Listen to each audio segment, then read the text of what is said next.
What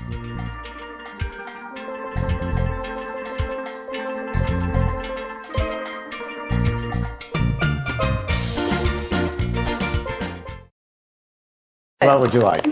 You need mix? Nope. Water? We're doing the berry. What did we call it? Berry Finky sorbet. Berry. Fink wine Very Yes. berry. Well, you can talk about berry then. Well, while you're measuring that, yes.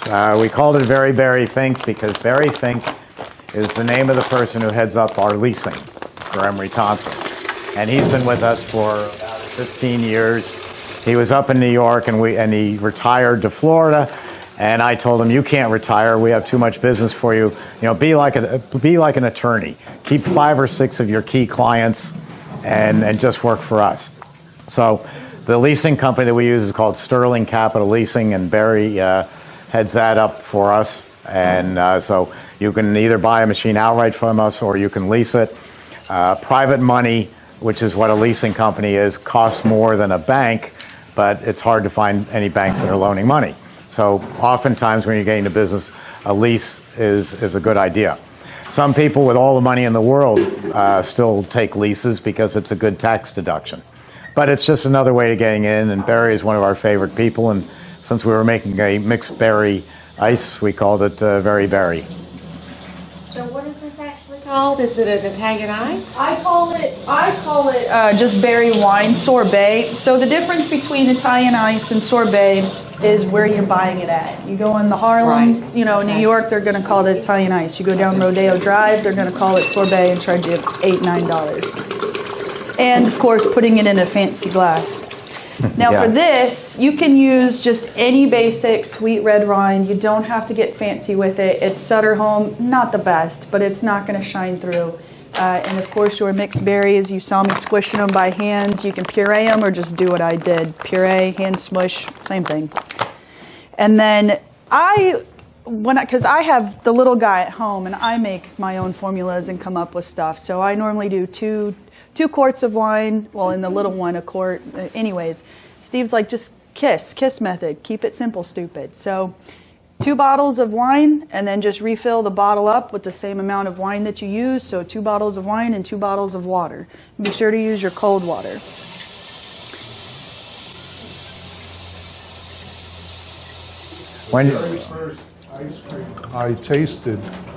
I attended this class when I was investigating what business to get into. I sat in the back, full class, and the guy over there, it was called Lunch with the President at the time. And the guy over there, the first ice cream he passed around was Merlot chip. It was a wine ice cream. And it's a true story. I tasted it, and I ran outside and got on the phone, and I called my wife, and I said, we're going to be rich because this ice cream is awful. And if that's what he's making, wait till you see what I can make. True story. I heard their actual words were, if this dumb idiot can do that, imagine what I can make. Well, somewhere in that arena. Yeah, I think you've cleaned the story up over the years. Mike's going to get on to the both of you. You're not on camera. But it is true. It is true. The Merlot ice cream, and I thought it was vile. And I knew that he's it in the industry. You know, whatever he says is gold. And I knew if he made this, I can outdo that. Well, Jeff, there's a new it in the industry, and she's right up front. So we'll let Christi get back to making it. Yeah, I wish I had a machine at home that I could play. Yeah, I wish I had one home, too. Yeah, mine's not as big as yours, though. Mine's convenient. And I'm doing what Steve always recommends, mixing your sugar before you pour it in there so I don't get yelled at later. Won't be yelled at by me. Right?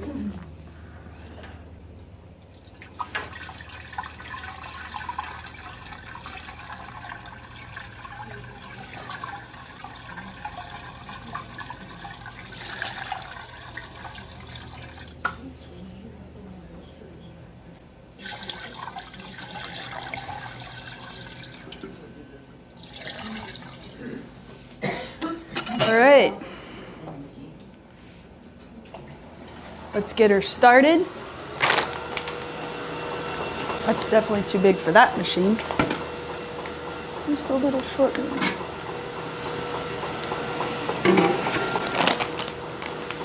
Who doesn't like alcohol that you can eat? Everybody. You want scissors? My hands are wet, so it doesn't help. There we go. Got one. Okay.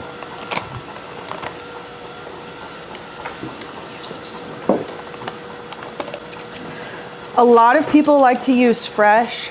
I, myself, personally like to use frozen, and this is why. I'm going to turn this on because it's Italian ice, so with alcohol. I like to use frozen because they're sweeter, they're in their own juice, it looks like this. Now obviously if you have like a nice blueberry farm around the area or peach farms, we have a lot of customers that have farms. They know what they're doing, they know what they're growing, but to go to the store and just pick it off of the shelf, it's kind of a hit and miss. How sweet is it going to be? Is it going to be bitter? So I like to stay with frozen because it's always going to be the same no matter what.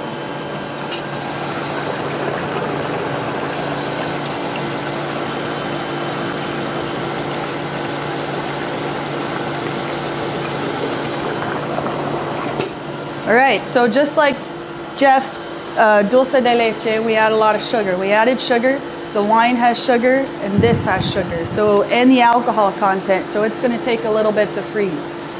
It's so good though.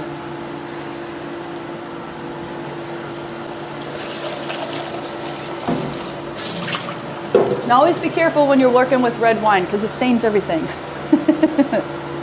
Yes.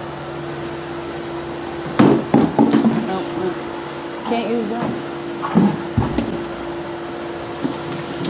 What is a favorite, and this would apply to Jeff as well, what is a favorite dipping size that you like to use as far as a gallon, 2 gallon, 2.5 gallon? What is the most convenient container to dip from that, well, let me end that question there. You see what I'm saying? I can't answer that as best as probably Jeff could. However, 2.5 gallons seems to be the most easiest and convenient. And the reason being is because it's in equal portions to a bladder mix.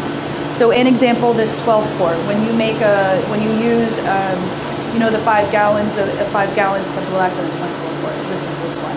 So when it comes out in halves, it fills up an entire 2.5 and then another 2.5. So that makes your 5 gallons. So that makes it easier. If you go to a 3 gallon container, you're going to have room left, and then you put a lid on it. If you want to fill it up, you can. So that's the most common that I see, unless Steve or Jeff have a weigh-in on that.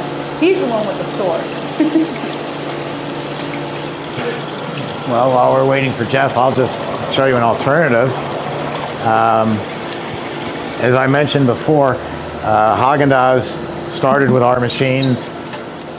Today they use them in the test labs to try different products. These are gelato pan liners. I don't know if I have a real gelato pan is expensive. Here's one. A gelato pan is stainless steel. It's about $90. And you could choose to buy them if you wanted, but this is a liner that goes in from Gelato Supply, and it goes in like that. I use just the liners. Now here's what I like about this. A round tub, I mentioned before the restaurant costs were going up, and the owner is shrinking the kitchen. So now the executive chef has less freezer space. And so Haagen-Dazs comes in. Haagen-Dazs hires the biggest person they can find off the varsity football team to go out and sell ice cream. They already have an attitude because they're a semi-pro football star, and now they work for Haagen-Dazs. So the first thing out of their mouth is, well, we're Haagen-Dazs. Why wouldn't you want us? And their selling point is, we will sell you 10 of these tubs and deliver once every 2 weeks. So now the chef with the smaller kitchen's worried about, where am I going to put 10 of these tubs? I don't have the room for them. And how do I know 8 days from now which flavor I want to feature? You come in and you say Jeff's way, which is we can put it in containers like this, and now I can do 1, 2, 3, 4 of those as opposed to one of these. So I can have almost twice as much ice cream using this smaller container, Cambro, which are fantastic. I also like to do it this way because I can take these and I can, in the space of a tub, I can stack them in the chef's freezer like this. So I've got at least 4 flavors. I could even go another level and go 6. I'm giving the chef more flavors. And then it comes down to scooping. The old-fashioned method is they teach you, if you watch a video from Kelvinator, that you go around the tub in a semicircular motion, keeping the air content. If you attack it straight on, you're going to compress the ice cream, so your higher overrun is now lower overrun and your cost went up. It's okay, just factor it into your price. But you go home tonight, don't do this in front of me because you'll curse me, but pick up a pen even and just go like this in the air for about 3 minutes. Your shoulders and elbow will hurt so bad you'll be cursing me. You'll hate me because that hurts. Now, if you are scooping from one of these things, the motion is more natural. All your strength is in your bicep. So now you're scooping from north to south like that. We have a lot of strength here. Don't ever get in a fight with a young lady who works in an ice cream parlor. She'll deck you because she's got a right hook. This is an easy motion to make. So I do like these for that purpose, for the storage purpose and for the ease of scooping. Because as soon as you teach your employees like this, and their elbows and their biceps hurt, as soon as you're gone, they're back to this across the tub. They're scraping it like that. You can buy clear plastic lids for these. And see, I'm a little, these aren't as durable as the ice cream tub. Not at all. You're only going to get a couple of times out of them, but they're inexpensive. That's what they sell. That's a hard plastic for the regular gelato. This is a sealed lid. Again, if you're talking wholesale to a restaurant, don't think they're going to bring your tubs back to you, because they're not. I mean, they're sitting around half-washed, attracting bugs. They're getting thrown out. This they can afford to throw out. You throw it into the cost of the product. This is made by a company called Gelato, Gelato, gelatosupply.com. And if you use the coupon code, my company name in block letters, run together, Emery Thompson, you'll get a 10% discount. So that's not too bad. But I don't do it for the 10% discount. I did that for you guys. I did it because I find it as a unique way to scoop ice cream. They don't work well in a typical American dipping cabinet, which I don't like anyway. You know, the glass ones where you can see the ice cream, they're lousy. They don't hold their temperature well. The ice cream varies. Over in the corner there is the old-fashioned floppy door dipping cabinet where the lid flops over on itself. They're less expensive. They hold their temperature. Or you can do it Jeff's way using a smaller chest freezer. There's a question? That was the question. Okay. So it's personal preference, but they all work. Jeff's way is great because he's taking them out of the freezer and putting them on the counter. He's got a line of 60 people, and they're going to go through it very quickly. So it's easy to go through these Cambro containers and then put them in the sink and wash them and bring up another one. So for his aspect of the business, there are no wrong answers. It's a matter of what's easiest for you. That's another question people do ask is how many flavors should I start selling? Obviously, Jeff uses a deep freeze, so it doesn't really matter. When you go to a dipping cabinet, if that's your choice, Steve had a good point a while back is how many flavors can fit in that dipping cabinet? Are you buying an 8 flavor? Are you buying a 12? Are you buying a 16? So if you do the dipping cabinet method, just how many options can you fit in that one is how many flavors you should sell, unless you want to have one off to the side where you can't see, or you can get another 2 single one. So it's a good way to start.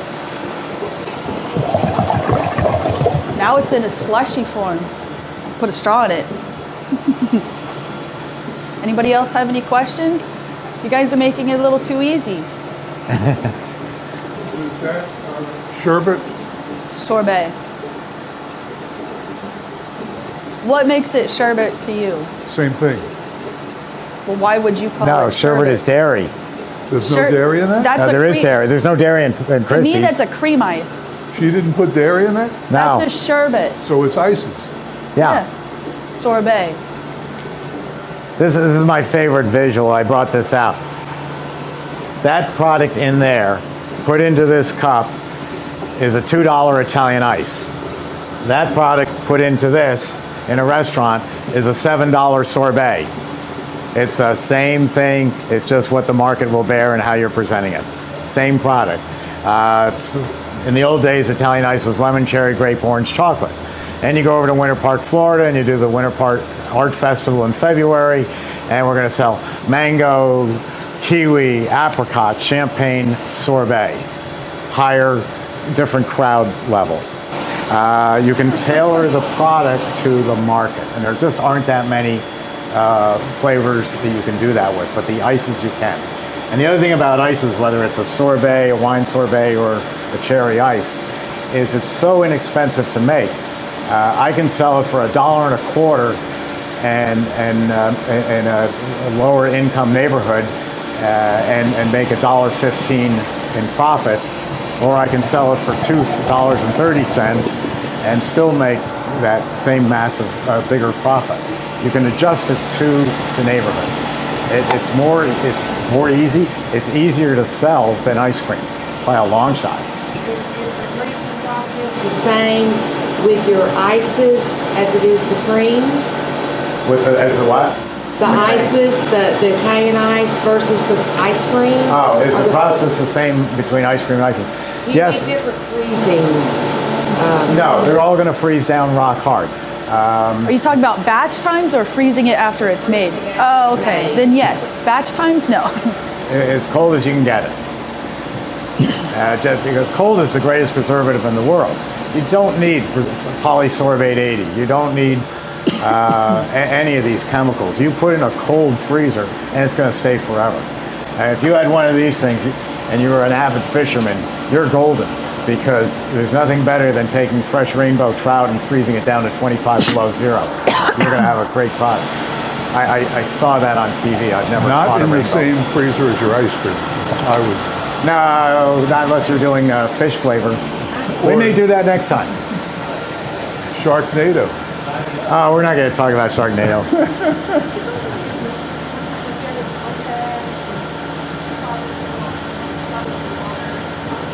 2 pounds. 2 pounds.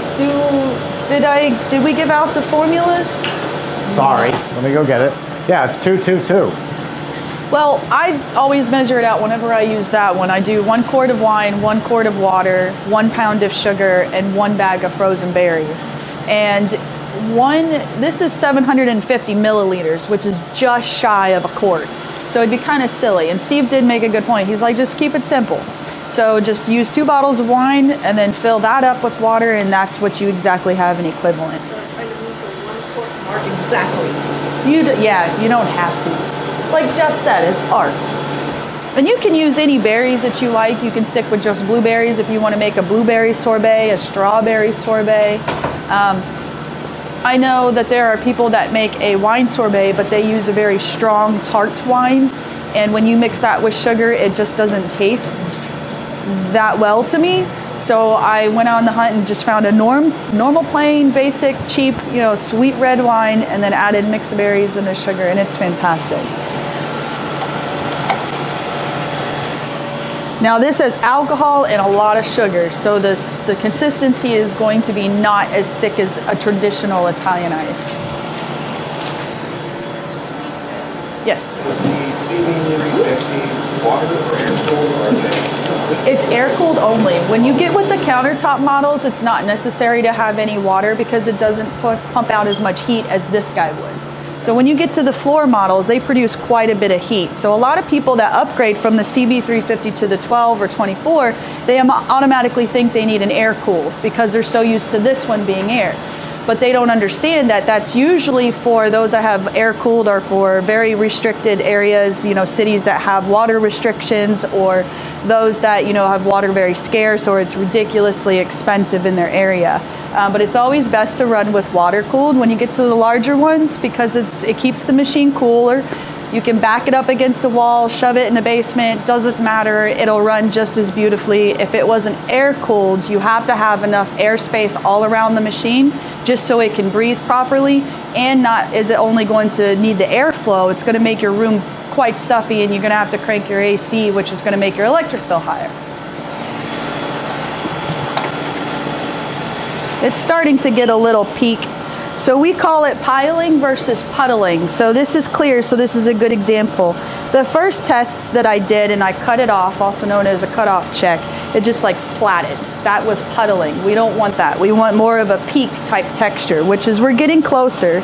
So when I open it, you can see how it's starting to peak up. See, right now I think I can get away with pulling it. And we're at 16 minutes for this batch, and that's typical for as much sugar and as alcohol that's in there.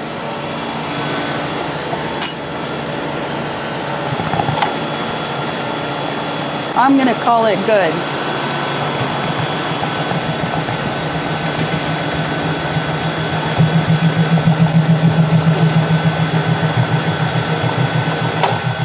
Isn't that beautiful color? And that's all natural.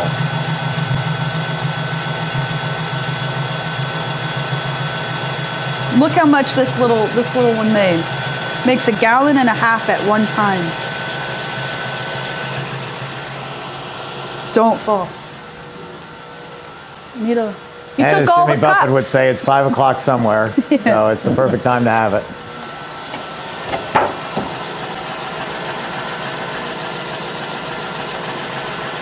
We advertise the machine as 6 quarts finished. We know that in something like this, a sorbet, where you can adjust the water level and sugar level going in, it'll easily do 7 quarts. But for advertising standpoints, you don't want to disappoint, so we say 6, but we know it's 7. Does anybody not want this one? All right. No, we're all taking doubles. Seconds. And I have no spoon. You guys took off with everything. Oh, let me see what I can find you.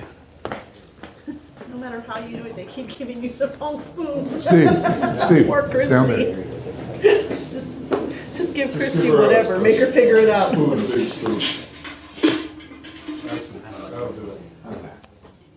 Thanks.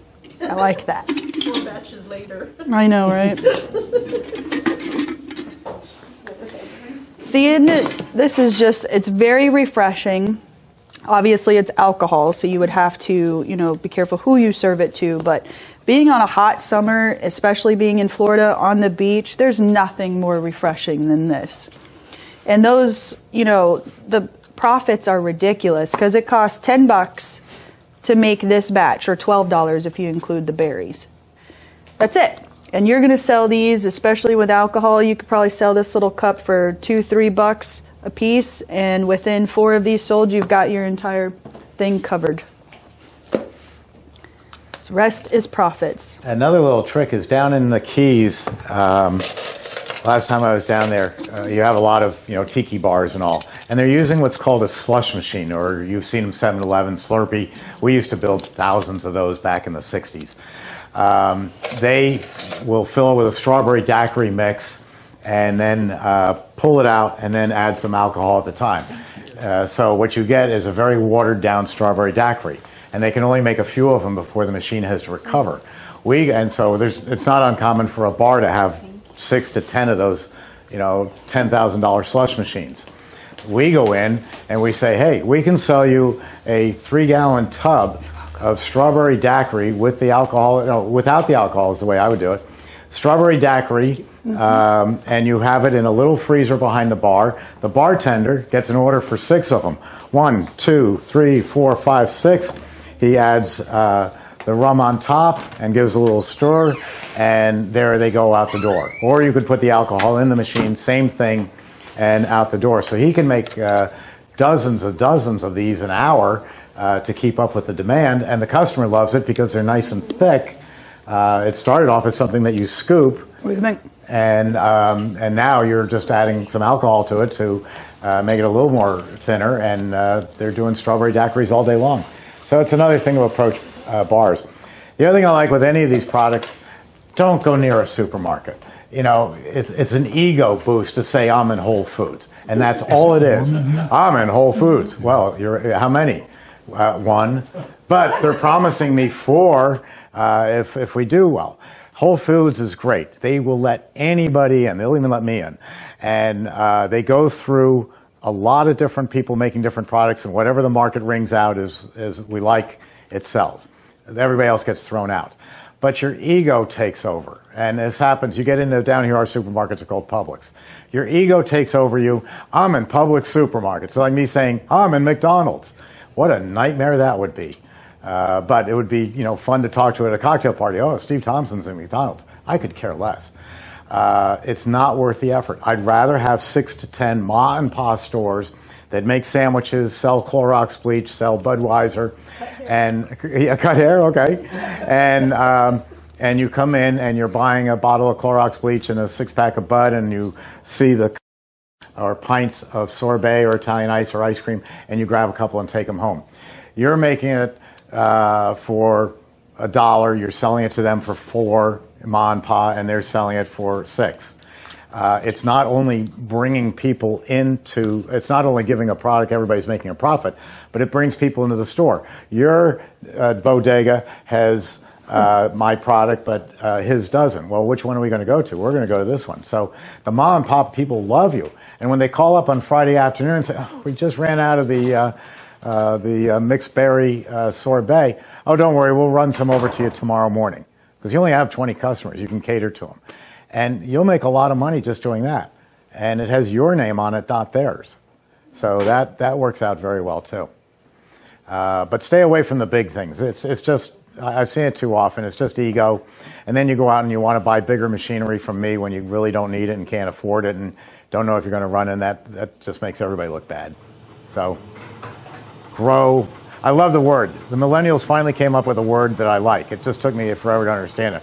Grow the business organically, which I guess means, you know, when you got the money, go buy it. When you don't have the money, don't buy it. You know, that's simple. How is that sorbet? It's refreshing. Good. Well, that's the key word, is it's refreshing. We're going to do some questions. We're going to sit down because we're tired and want to sit down for a minute, the 3 of us. And then we'll serve lunch.